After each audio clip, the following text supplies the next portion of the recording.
Bienvenue dans ce tutoriel qui va vous expliquer à quoi peut servir Dropbox avec l'utilisation d'une tablette. Peu importe la marque de la tablette et le système d'exploitation. Et qui permet éventuellement de combler le fait sur certaines tablettes de ne pas avoir de port USB ou de carte mémoire. Alors le principe c'est que sur la fenêtre en haut à gauche, j'ai mon dossier Dropbox de mon ordinateur. Ensuite, sur la fenêtre en bas à gauche, je suis sur le site dropbox.com sur lequel je me suis connecté. Et à droite, j'ai ma tablette sur laquelle j'ai téléchargé l'application Dropbox et j'ai rentré mes identifiants et mes mots de passe. Alors, là où ça peut être très utile, ce système de Dropbox, c'est que par exemple, je vais pouvoir facilement amener quelque chose sur ma tablette de mon ordinateur, à condition que ma tablette soit connectée à Internet et mon ordinateur aussi. Et sans connecter ma tablette à un ordinateur ou à une clé USB, je vais pouvoir transférer des choses. Donc par exemple ici, je vais créer un nouveau dossier que je vais appeler test Dropbox.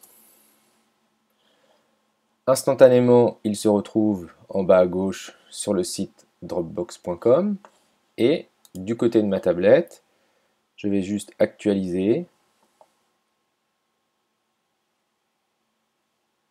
et mon dossier apparaît ici en haut à gauche. Ensuite, ce que je vais vouloir faire, c'est mettre dans mon dossier Dropbox un fichier. Donc je vais prendre ici le fichier de lutte par exemple. Donc je vais copier, je vais rentrer dans mon dossier Dropbox et ensuite je vais coller le fichier. Donc là, ce qui se passe, c'est que le fichier a été synchronisé. Donc si je vais en bas sur le site dropbox.com, j'ai bien mon fichier qui est synchronisé et qui est utilisable de n'importe quel ordinateur connecté. Et si ensuite je me retrouve sur ma tablette, j'ai aussi la possibilité d'accéder à mon fichier Dropbox. A l'inverse, de ma tablette, je vais cliquer ici en haut sur les trois petits points et je vais faire transférer un fichier et je vais par exemple aller chercher dans mes photos les photos d'une compétition UNSS que je vais ensuite transférer. Donc j'ai réussi à mettre de mon ordinateur un fichier dans Dropbox qui est ensuite récupérable sur la tablette. Et là, je suis en train de faire l'inverse. Je suis en train de prendre une photo de mon iPad, je la mets dans le dossier Dropbox pour la récupérer sur mon ordinateur.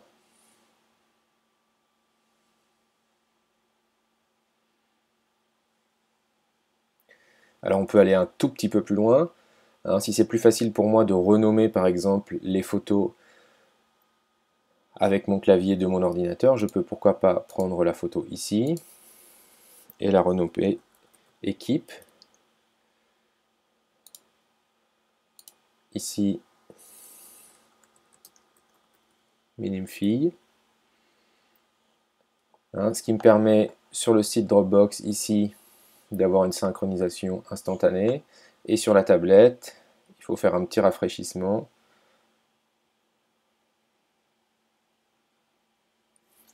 pour avoir ici les fichiers qui sont à leur tour renommés.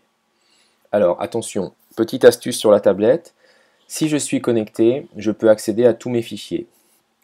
Par contre, si je n'ai pas de connexion dans mon gymnase, sur ma piste et que je veux accéder à Dropbox, je ne vais pas pouvoir. Alors il y a une petite astuce, si par exemple je veux absolument montrer cette photo là à mes élèves, je vais cliquer sur la petite flèche et cliquer ensuite sur rendre accessible hors ligne.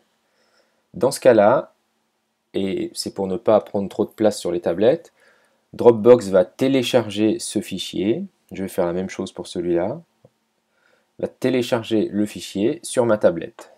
Très rapidement en bas, j'ai la possibilité, en appuyant sur hors ligne, d'avoir tous mes fichiers qui sont hors ligne. Ça veut dire que je vais pouvoir accéder ici à toutes mes photos, à tous mes documents. On aurait pu faire exactement la même chose avec le fichier Numbers ici. Et du coup, je vais pouvoir accéder à tous ces fichiers sans avoir besoin de connexion Internet, ce qui est vraiment très pratique pour nous en éducation physique et sportive.